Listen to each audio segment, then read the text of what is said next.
Hey guys, welcome back. Hope you liked the first video. I'm gonna do things a little bit differently now. I think I'll make somewhat shorter videos, maybe around half an hour mark. I won't cut it off in a place where it doesn't really make sense to cut it off, but yeah, I will strive to make shorter videos because I think it's a bit too long. So we were instructed to get up here in the northeastern areas. But if you remember, yeah, here it is. We saw the dragonflies mark. So let's try to see what that is. The truck jerks toward the shoulder, nearly run off the road by a swarm of dragonflies. Their wings beat briefly in the headlights and disappear into the night. So that was a very short vignette. But yeah, oh, there we go. Found it. The dragonflies vary their pace. As the truck approaches, they scatter. After a minute or two, Conway can hear a swelling whine to the southeast. Southeast. There we go. So this is the place that I wanted to find, or the directions that you can basically stumble upon these dragonflies and follow them in terms of leading to a particular moment. But yeah, as I was saying, this part that we're playing right now was released back in 2013, so a couple of years ago. And back then, the narrative dialogue choices, generally in video games, was mainly designed with a particular game mechanic or a purpose in mind. A famous one that stands out would be the Mass Effect games, like the BioWare developed and the EA published Mass Effect games, whereas you could choose different dialogue options and thereby either be more strictly good or strictly bad, known as Paragon or Renegade. But yeah, I'll get back to this in a moment. Let's look first what is inside this diner. The diner doesn't appear to have a name. A vinyl banner slung above the door simply reads 24 hours. It only has one window, behind which the blinds are tightly closed. Let's try the door. Conway tries the door. The door swings open easily. A bell rings nearby. The interior of the diner is pitch black. Let's wait a moment to adjust to the darkness. Conway stands in the doorway, waiting for his eyes. Well, okay.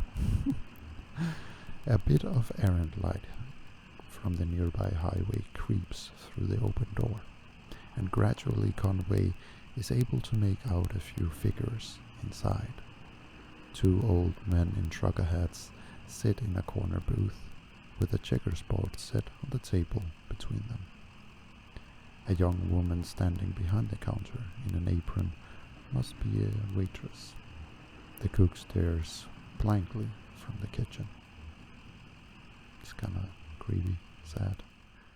The door slams shut and the room is dark again. Let's sit down at the counter.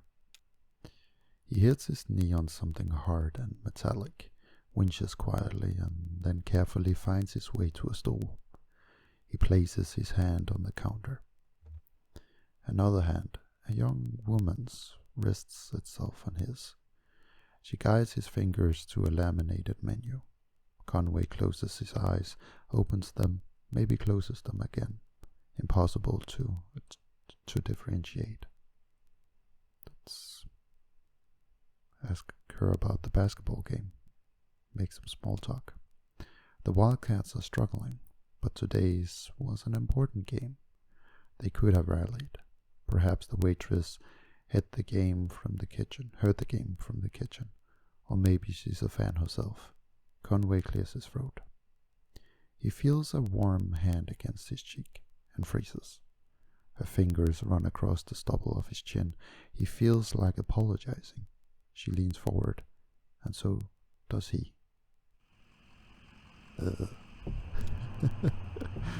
Ghost. That's really creepy. So whether real or, 24-hour diners is kind of strange, but well.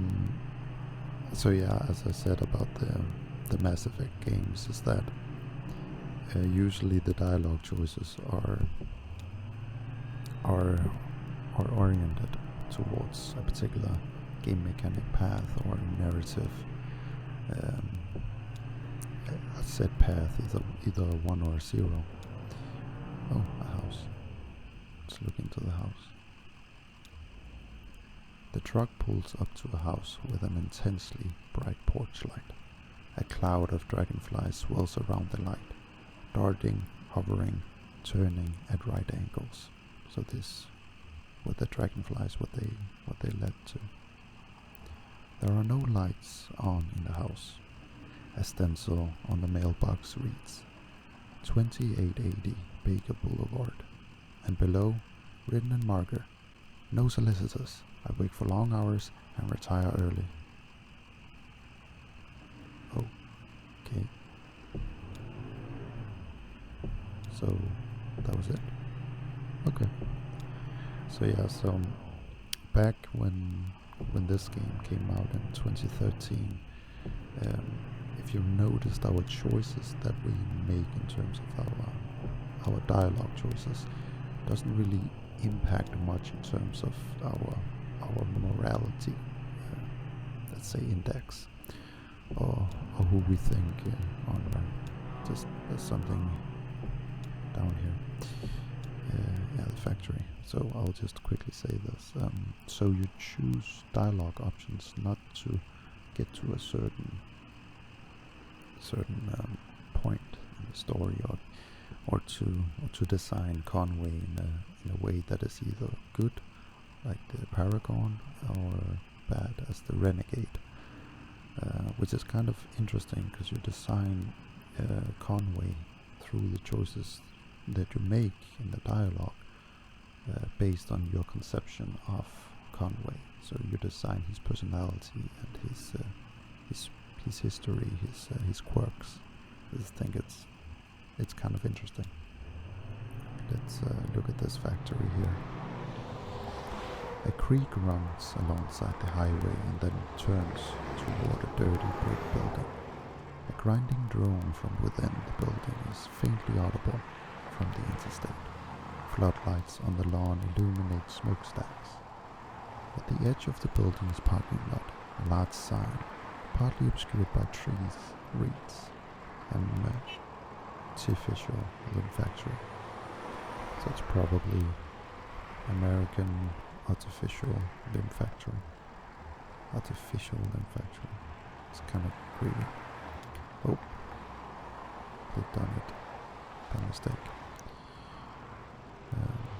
Fun fact: the Artificial Limb Factory is a running meme inside of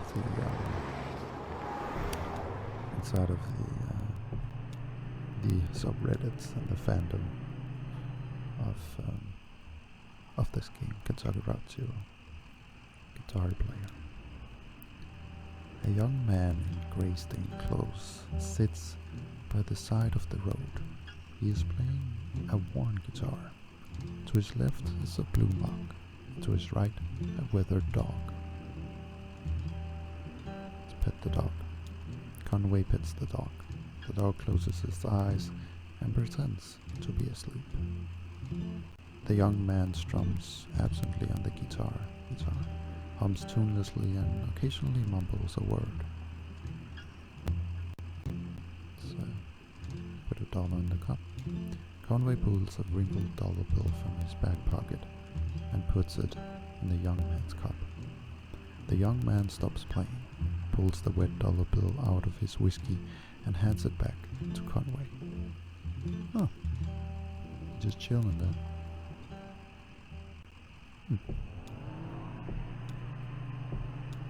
Well, you could argue that we're also just chilling here, just meandering the road. The funny thing is that by us not like beelining to the on-ramp over here, we kind of say something also about who Conway is. Like, he has a job to complete, but we decide to meander the roads and kind of discover the little vignettes here. If you remember Weaver Marquez, I think it was. I always confuse the two sisters. Worked in a bait shop in behind, like in the back room of a bait shop. That was where her TV repair shop was. So let's see here. Conway pulls into the bait shop parking lot. Vaulted above the road on a thin steel bar, a handwritten sign reads, "Live bait, minnows, small and also large for stripers. Night crawlers, chips and beer." A green flyer hangs loosely from a bit of masking tape at eye level. To the shop's right, a dirt parking lot sprawls unevenly into grass and then eventually trees. The bait shop is open. Let's read the flyer first. Conway reads the flyer. Computer printed type in a bold font surrounds a clip art illustration of a TV set. The TV has eyes, arms and legs. Its shoulders are slouched. On the screen is a cartoon expression of exhausted nausea. A hot water bottle rests against its wire antenna. TV repair. No model too old. Inquire within. We do not sell digital converter budget boxes. It's very specific. That was back in back when they changed the signal from analog to digital. Like my dad has one of these. Okay, into the bait shop. Conway enters the bait shop. Narrow aisles crowded with lures, reels, rods and snacks divide the shop lengthwise from the entrance to the cashier's counter. The left wall is lined with churning tanks of water.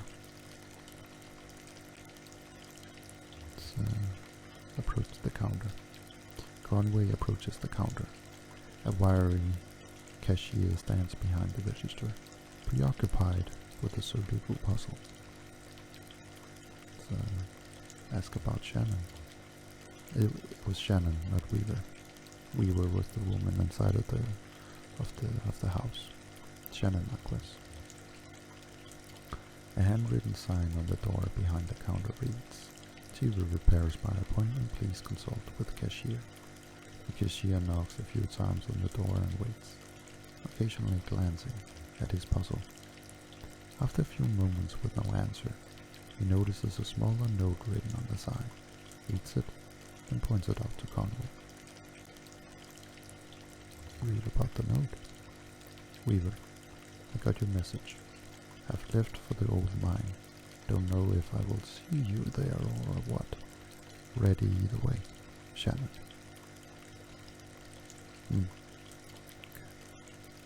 So, over at the mine, which was back here, ask about the basketball game. Conway asks about the basketball game. The cashier switches on the radio. An AM sports broadcast is playing, but Conway can't be sure if it's meant to be answered or to drown out his questions. Let's walk away. Okay, so the same with the aisles. Let's look into the tanks. Conway approaches the tanks. The three metal tanks aren't labeled, and the water is too agitated to get a clear view of what's inside each one. The contents of the first tank are vaguely grey. The second is a muddy pink. The third is clear, but shiny silver flecks occasionally flash along its surface. Just go in order, reaching to the first tank. Conway's hand brushes against something roughly the size of his palm. Reach deeper. Conway's hand comes into contact with a scaly, uneven surface. As he runs his fingers along the bottom, a bead of sweat bridges the inches from his temple to the water's surface. Something bites at his forearm, he records. Ugh. In hindsight, this is a very bad idea. Reach into the second one. Conway's fingers slip through something fleshy, but inert. The sensation is nauseating. Let's get more nauseous. As his elbow passes into the pinkish mass, he realizes he's about to be sick from the smell and pulls away. Okay. Take the third one. The water seems to tremble with life. Conway can't tell if his hand is being nibbled by fish or massaged by the artificial current. As his eyes near the surface of the water, he can see something colorful glowing faintly at the bottom of the tank. Reach deeper. A tremor spreads from his elbow out to his fingertips and up to the base of his shoulder. His vision flickers. The water is running warm under his skin now, and he has the sensation that something is about to snap. His eyes close. He lays on a rooftop, new shingles rough beneath his back. Swelling in the noon sun, he is exhausted. They must have started before dawn. His legs are sore from holding stable on the uneven surface, his wrists from breaking old sealant, his fingers from carefully lifting shingles to hammer down new ones. His boss, Ira, yells from the idling truck below. He shades his eyes with his hand. A beer would be good. It's barely past noon, but he's worked a full day already. What could the harm be? Maybe a shot at the counter, just to get his eyes open. Then a beer. He could offer to drive into town for lunch and stop at the place on Cumberland. The cashier pushes Conway roughly on the shoulder. He's been talking, yelling maybe, but it's all an echo now. Conway looks up, his neck stiff with pain, his right palm still tingling. The cashier points to the tank, then above it, to a few holes torn in the wall, nail holes from which an electric sign has come dislodged and fallen into the water. He helps Conway to his feet, looks at him pitifully, and returns to the cashier cash register. So he was electrocuted. Seems to be very dangerous. Leave the shot. This is bolt. This is the same one here. Okay. Let's go to the mine. Over here. So yeah, so it's kind of interesting how you can choose Conway's personality based on the choices that you pick, and I guess the actions of how much you meander in here, how much you discover. Yeah, let's go into the on-ramp. Act 1, Scene 3, Elkhorn Valley.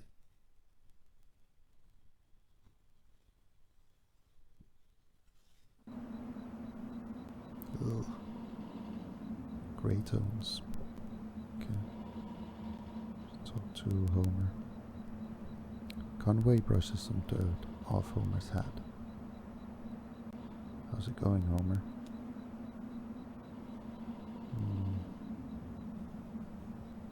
Sake.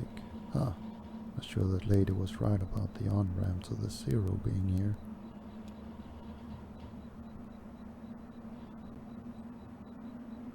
Better look around though. Must be down here somewhere.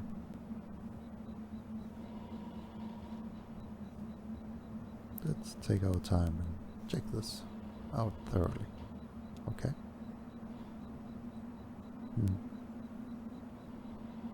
Let's see what happens if we go to the left. Oh, we can. Okay. Okay, it's running. Okay. It's bolting. Okay. It's very creepy, but I guess let's go into the entrance.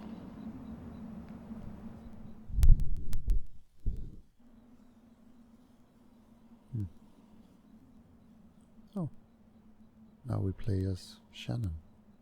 Shannon Marquez. Shannon speaks into the large brick cell phone held up to her ear. Hmm. It's $200 for 2 weeks. Inaudible. Oh, rent. I guess he can't kick me out for another week or two.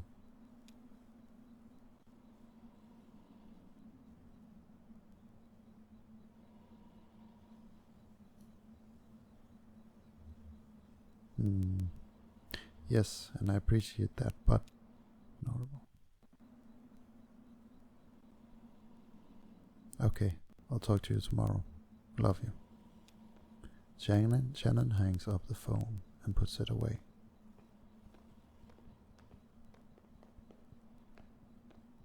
Stranger. Yeah, we play as Shannon now, so we don't know who Conway is. Hey, Homer. Conway. Excuse me, ma'am. I saw the light was on and I'm looking for the on-ramp to... Do you believe in ghosts? Well, let's see, I do believe a place can be haunted, if that's what you mean. What about a person? Can a person be haunted? Sure, I guess a person could. Sometimes I feel haunted myself. What haunts you? Bad decisions, I guess. Wasted youth. Ha. Well, look. Here's what it is. I drive deliveries for a shop called Lyceat's Antiques, and I'm out trying to finish this job. You're making a delivery to the mine? Oh, no. I have a delivery for 5 Dogwood Drive, and I can't remember ever seeing that address before. Now I heard I need to take a highway called the Zero. So I met this young lady named name of Weaver Marquez, and she sent me this way, and so here I am. Uncommon kind of place for an on-ramp, but that's what it's been like so far anyway with... What? Weaver Marquez? Do you know her? So you saw her tonight? Weaver Marquez doing... Yeah, okay. I know Weaver. She's my cousin. I'm Shannon Marquez. Oh, you're the one who fixes the televisions. That's right. Did she tell you that too? Of course she did. Weaver doesn't lie. One time when we were younger, she told me and my dad had been in a terrible car wreck. There was crushed metal everywhere, and we'd be hearing it echo through the house for years, she said. I was very upset, crying, and then my dad walked in the door. Just come back from a trip to the junkyard collecting scrap metal to fashion into wind chimes. I was angry, but she said it wasn't a joke, and it wasn't a lie. At the time I thought she meant it as a riddle or a puzzle. But Weaver's not a puzzle. She's a mystery. Like this game.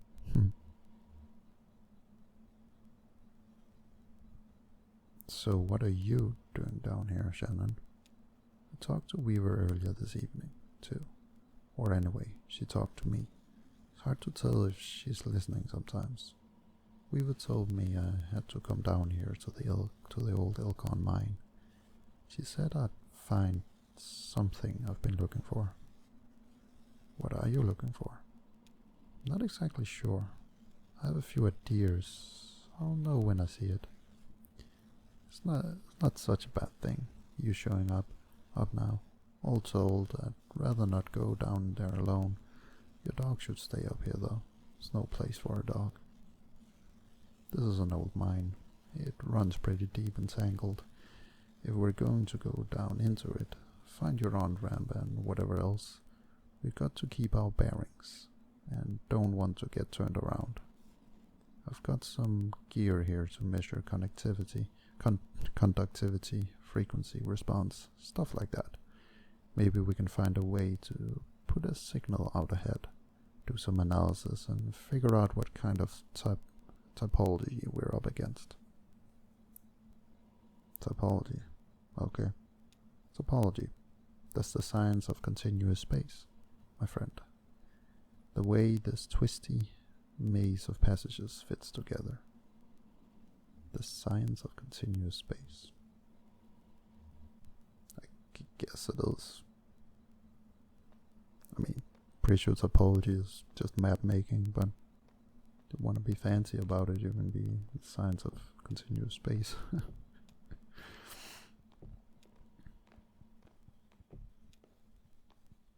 Ooh, it's beautiful.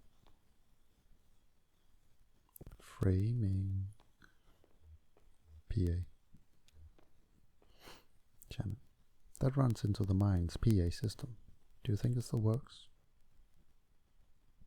The little light on the front of it is off. Oh, there's no power. Yeah, okay.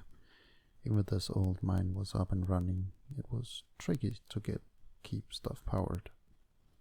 You know, the miners used to have to pay just to run the fans and the lights, yeah? They got paid in these shitty plastic tokens. Cold script, you know? And if you want to run the fans for a bit to clear the air up, well, you have to put a token in. This is actually based on truth, but I'll get to that later on. Like, in the real world, it's really crazy. My parents used to work here. So did Weaver's parents. I guess a lot of folks' parents worked here. So let's just head into the mine and see what we see. No, I definitely feel better getting some readings first. We don't know what it's like down there anymore. Years of seasonal changes and seismic irregularities could have totally reconfigured it. I'm not going in blind, and neither are you. I bet we just have to free up some power for the PA system. Everything is rationed. Here, set up the lamp of yours, and I'll go and plug these ceiling lights. Conway cleared his throat nervously. I heard the speaker back here crackle a bit. It's on now, right? Try saying something into the mouthpiece. Well... Okay, I hear you. We need to measure the echo delay time and figure out how deep the tunnels run. Just make some noises into the mouthpiece. This is ASMR stuff. Let's clear his throat.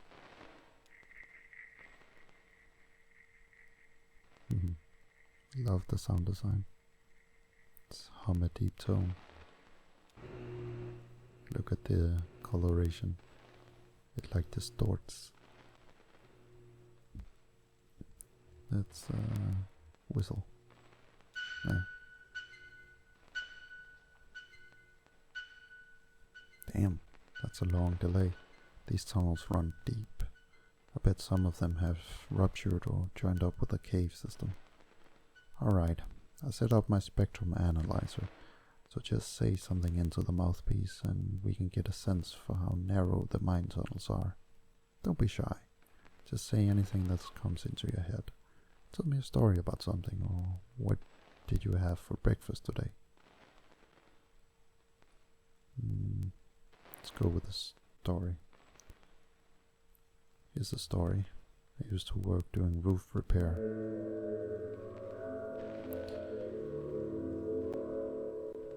My boss got a real big job out in Louisville.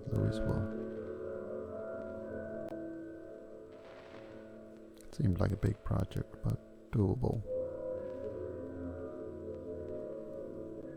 but I was too hungover and we ran late. Got it. Looks like the tunnels are pretty cramped. Yeah, low ceilings. Hope you're ready to stoop a bit. Yeah, you're probably used to it. One more test. We just need to know if the air is breathable, or if it's too thin or too dense. Just sit real close to the mouthpiece and breathe. I'll measure the resonance of your breath with the air in the tunnels. Just try to relax. Try to breathe naturally.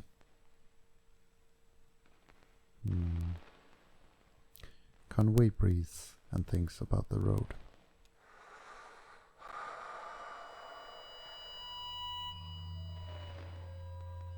Conway breathes and remembers a moment when he was younger. Getting some pretty strong readings here. I think we're in good shape, but keep at it for a minute. Conway breathes and visualizes a cold drink. Conway breathes and relaxes as a peal of feedback and loose rock engulfs him.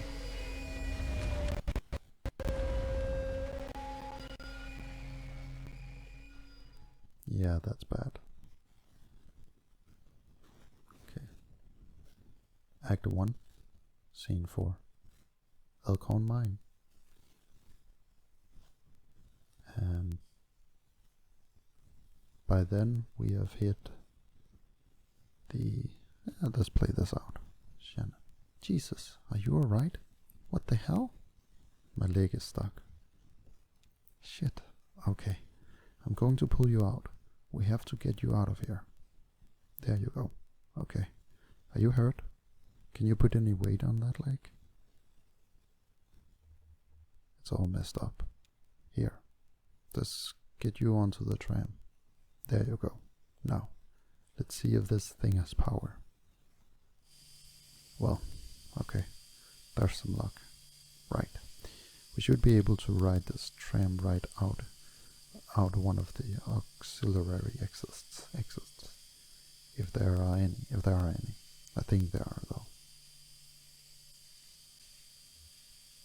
I can walk.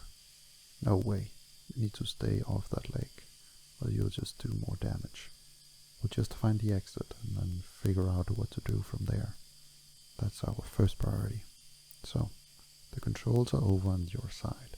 Let's get moving.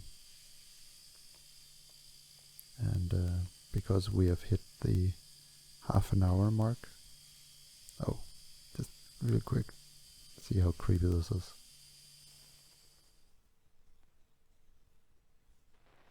You can still hear the like the PA system going in the background. But yeah, so I'll see you later, and I hope you liked it. Also, as always, like and subscribe. Cheers.